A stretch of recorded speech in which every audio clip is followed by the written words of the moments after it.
Hi everyone, this is just a quick video to report back on a conference I attended recently, which was the World Wide Web conference that was held in Perth.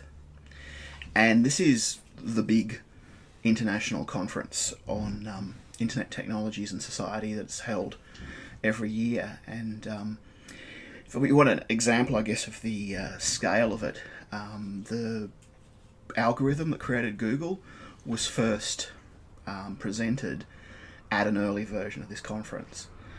One of the things that was most striking about the conference was how little representation there was from business schools or from the academic world in general. And that's kind of interesting because in Adam Curtis's recent documentary, Hypernormalization, he talks about the way in which our world is increasingly being planned and governed and organised by technology. And the decisions that are being made around that are being made by technologists without the participation of others. So it was interesting that in a big conference where a lot of the future of the internet and therefore our society is being laid out, that there really wasn't a lot of participation from academics outside of the fields of science and technology. And it was a very interdisciplinary conference. It wasn't like there was just, rooms of people talking about code. It was a lot of the ramifications that were discussed were broader issues. So I thought that was interesting, and I think it's something that we need to be aware of going forward, that there's this space, I think, where people from business schools and from other academic disciplines really need to be engaging. Some of the interesting discussions that were coming out of this particular conference were around the new MRS protocols that are being developed, and that's mixed reality systems. I think so. And that's the protocols that are being used or being designed to regulate how the electronic world relates to the real world. The example they gave was being able to regulate where drones can and can't go, or I guess more frivolously, the outrage recently where people were at the Holocaust Museum using their Pokemon Go app and were taking pictures of Pokemon in the Holocaust Museum. This new MRS protocol would allow us to define spaces where a drone can't fly, or a drone can't take photographs, or people can't play Pokemon, or farms will be able to design and regulate the way in which automatic systems interact with physical spaces. So they can say, this area has been sprayed with pesticides recently, don't go there, so people get alerts about not going there. So it's a pretty significant thing, and it's a discussion about setting up these new protocols that are going to govern everyone. And it was again striking that the only people in the room who were having the discussion were coders and were technology people and people from technology companies. And there really wasn't a whole lot of engagement from the world of business in this. And I think there are a lot of reasons for this. And I think it's something that is probably an issue that we have to think about engaging more fully going forward. And it's not really a world anymore where we can say, well, I don't do computers, I'm not interested in computers, we'll let someone else do that, because we've been doing that. And what's happened is the people who do like computers have been getting on with it. And they've been defining things that years down the track we may turn around and say, but we didn't like that. We would rather why weren't we in the room when the discussion was being held? And I mean, we've been invited in the room. This wasn't an exclusive conference. Everyone was able to come along. So that's my overall reflection, was that some of these really big issues that were being discussed, there should have been other people there. There should have been more possibly done by the conference to reach out to businesses, to government, and to have more a broader discussion around these things. What else was interesting? There was an interesting discussion around big data, particularly around some of the data that's being generated by astronomy at the moment. That looks like the amount of data that's going to start coming in from the new technologies is going to dwarf the traffic on the internet. We're actually in a position, we've sort of got used to the internet being almost infinite, almost boundless. The new big data that's starting to come through is going to need new systems, and it's going to need new systems just to communicate and to store information. One of the invited speakers was talking about a new radio telescope array, and how just storing the data that comes from it would cost 100 million euros a year. And they've got to get it to somewhere where it can be stored, and the internet pipe isn't really big enough to send that information around. So there's interesting, I think, opportunities around big data that again involves that intersection of sort of regulation, society, and business.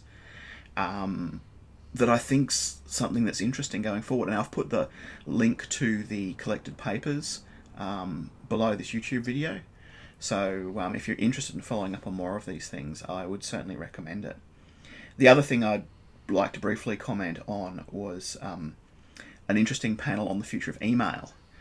You've probably heard people say email is dead and that young people don't read email and so on. And that's certainly true in the university sense, that you send emails to students and they're like, well, what's email? Why would I be looking at that? And there was someone who's a senior researcher from Yahoo. And believe it or not, Yahoo still has mail. I didn't know that myself. But she was talking about how email is changing, and email is largely machines talking to machines now. So email is still very, very useful, but it's things like the receipt you get from Amazon or Book Depository that goes automatically to your email account to say, you know, the account's been paid, and when something's been shipped, it's been shipped. So email is no longer being used as a communications technology. People have moved to mobile and sort of chat-based platforms for that. But email is sort of used as a repository, as a storage space and an archive, where if something goes wrong and you think, well, what's happened? How come that bill wasn't paid? Or how come there's no money left in my account? Whatever. You can go to your email and you can actually see a record of these machine transactions that have been going on. And the next stage is, you know, machines sorting that information in a way that they can then send information on to people. So again, I thought that was something that was relevant and interesting to all of us, because we are still stuck with our university systems in a kind of a mindset where we sort of think that email is the way to do things, and the rest of the world has moved on and is doing something different. And there's new opportunities to start thinking about, well, how do we connect with people? How do we communicate? I know every single one of you mentioned email, and your toes curl because you know how horrific email often is to deal with. Well, there's a future coming, and that's where machines are starting to sort that email and starting to be able to deal with some of that email it's themselves. So interesting stuff.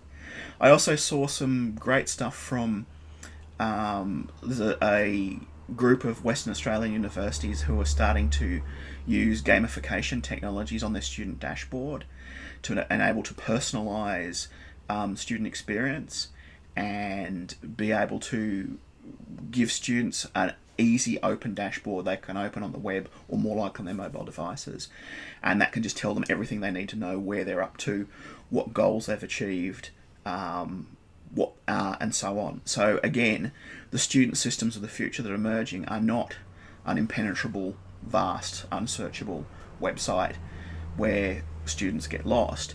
It's pushing and personalising data to students themselves, and it's not pushing them even necessarily to a computer, it's pushing them to a handheld device.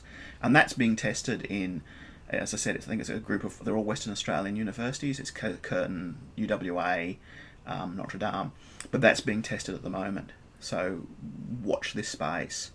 It's going to be interesting to see what the fallout from that is. I presented a paper that Stephen Colbrand and I had written on a project that we're working on, which is looking at using Sims to teach self-represented clients basic advocacy skills. And it went very well and got some interesting feedback. And again, one of the interesting pieces of feedback we got was people were saying, have we looked at crowdfunding to pay for the project? It's easy as an academic to constantly think about traditional forms of research income, and to think about research grants, and to think about ARC and those sort of diminishing returns. People out in the wilds are now talking about setting up projects that are of community relevance, that are, and this connects, I guess, with our engagement profile as well, where you can crowdfund. You can get people all to put in a small amount of money to raise the money to go forward, give them a sense of ownership in the project, and I think that's something to think about. I haven't really got my head around it yet, but I think it's interesting for us to consider that instead of necessarily going head to head with the group of 8 for big research grants, maybe we should be looking at, if we're doing something that's out there in the community, our research is engaged, it's relevant, it's something that people want, and maybe it's something that people want to pay for too. Particularly if they could only throw a couple of bucks at the project, and you know, it's the power of the crowd that funds it. So anyway, bit of a ramble there.